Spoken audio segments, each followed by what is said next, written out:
तीन नए आपराधिक कानून पर संसद में तगड़ी बहस। बीजेपी के बृजलाल का कांग्रेस पर जमकर वार। 1 जुलाई से लागू होगा 3 नए आपराधिक कानून। अंग्रेजों ने बनाया था दंड देने के लिए भारतीय दंड संहिता, लेकिन भारतीय जनता पार्टी उसमें जो बना एक्ट पास हुआ जो 1 जुलाई से लागू होना चाहे, मुझे बड़ा गर्व महसूस हो रहा है। भारतीय न्याय संहिता, हम दंड नहीं न्याय दे रहे। जब आज़ादी आई है देश में, देश गणतंत्र बना, तो उसके पहले उनको इसको बदल देना चाहिए, लेकिन ये तो लोग खुद अंग्रेजी मानसिकता के हैं। अब जो बना नया भारतीय न्याय संहिता बना है महोदय, पहला चैप्टर है offences against women and children. माननीय राष्ट्रपति जी ने और एक चीज बड़ा टच किया है, और वो है criminal justice system. IPC Indian penal code बना था 1860 में। कब बना था? जब 1857 में फर्स्ट वॉर ऑफ इंडिपेंडेंस हुआ। अंग्रेजों की नींव हिल गई। उन्होंने कहा भारतीयों को गुलाम कैसे बनाएं परमानेंटली, तो आया इंडियन पेनल कोड, भारतीय दंड संहिता। महोदया, जो क्रिमिनल जस्टिस सिस्टम अब बना, और मेरा भी थोड़ा जो योगदान है क्योंकि मैं चेयरमैन रहा उसका, parliament standing committee on home affair, मेरे कमेटी से भी वो गुजरा है।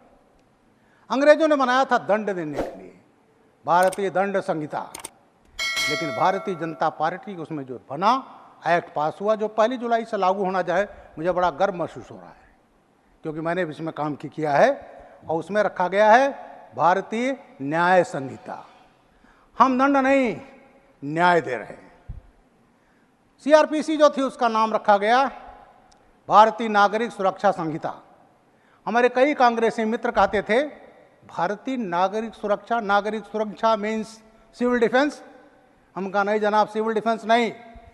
1952 में हमारा संविधान लागू हो गया। 1950 में संविधान लागू होने के बाद जो संविधान प्रदत्त अधिकार हैं वो भारतीय नागरिकों को मिल जाने चाहिए था। इसलिए जो क्रिमिनल जस्टिस सिस्टम अंग्रेजों का दिया हुआ था, कांग्रेस तो जब आज़ादी आई है देश में, देश गणतंत्र बना, तो उसके पहले उनको इसको बदल देना चाहिए, लेकिन ये तो लोग खुद अंग्रेजी मानसिकता के हैं।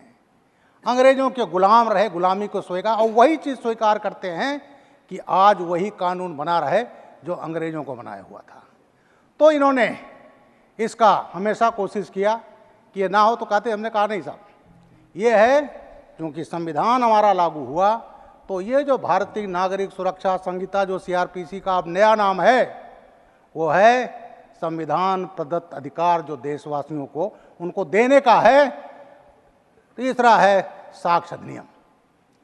अब इसमें अधिनियम में मैं बताना चाहता हूं कि अंग्रेजों के लिए इंपॉर्टेंट था पैसा, देश को लूटना।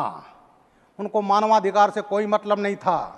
जलियांवाला बाग हो, तमाम इंसिडेंट, और किस तरह से व्यवहार करते थे। मसूरी में जाइए तो हम तो वहाँ ट्रेंड हैं, dogs and Indians are not allowed. वो मानसिकता उनकी थी, और इसके लिए जो है एक्ट बनाया। उस एक्ट में उनको 2 सबसे बड़ा जुर्म होता है महोदया, मानववध, हत्या, मर्डर, और दूसरा होता है बहनों के साथ, महिलाओं के साथ बलात्कार। लेकिन बलात्कार कहाँ रखा उन्होंने? Section 376 Indian penal code, 376 number उनकी वो प्राथमिकता नहीं थी। और मर्डर कहाँ रखा? 302। लेकिन अब जो बना नया भारतीय न्याय संहिता बना है महोदया, पहला चैप्टर है offences against women and children. इसमें जो बलात्कार की सजा दी गई है, अगर नाबालिग बच्ची है, 12 साल से कम है, और गैंग रेप होता है, तो सजा है फांसी की सजा। बलात्कार में आजीवन कारावास की सजा है, और मिनिमम है 20 साल। तो ये सरकार जो कहती है हम महिलाओं की सुरक्षा करेंगे, महिलाओं का अधिकार देंगे, और हमने नारी शक्ति बंधन अधिनियम इसी पार्लियामेंट में पास किया है, उस पर खरी उतरती है। और जो नया एक्ट आ रहा है और 1 जुलाई से, उसमें महिलाओं के लिए पहला चैप्टर है offences against women and children. उसके बाद है ऑफेंसेस अगेंस्ट ह्यूमन बॉडी, जिसमें मर्डर है उससे जितने रिलेटेड हैं। तो इसलिए ये जो एक्ट बने हुए हैं इसमें हम लोगों ने एक ये किया है इस नए एक्ट में कि हमने न्याय देने का कहा है, दंड देने का नहीं। अब इसके बाद कई चीज़ें नई थी।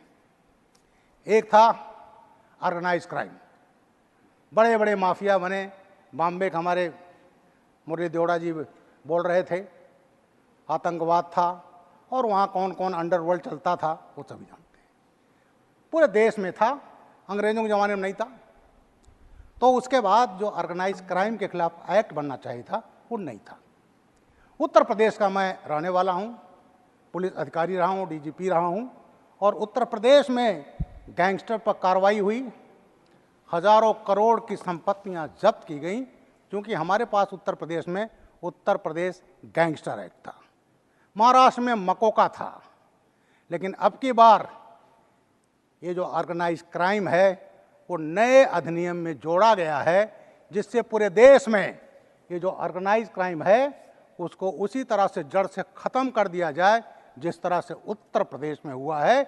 और आज उत्तर प्रदेश का जो माफियाओं पर कार्रवाई है वो केवल हमारे देश में नहीं, हमारे प्रदेशों में होती है। और विदेश में एक एमपी थे ऑस्ट्रेलिया के, उन्होंने कहा भाई उत्तर प्रदेश के मुख्यमंत्री कुछ दिन हमारे यहाँ जाना चाहिए था।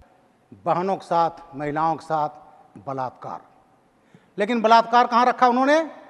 Section 376 Indian penal code, 376 number उनकी वो प्राथमिकता नहीं थी। और मर्डर कहाँ रखा? 302। लेकिन अब जो बना नया भारतीय न्याय संहिता बना है महोदय, पहला चैप्टर है offences against women and children.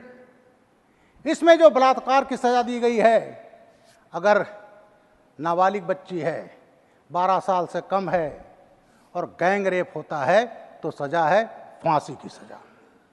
बलात्कार में आजन्म कारावास की सज़ा है और मिनिमम है 20 साल।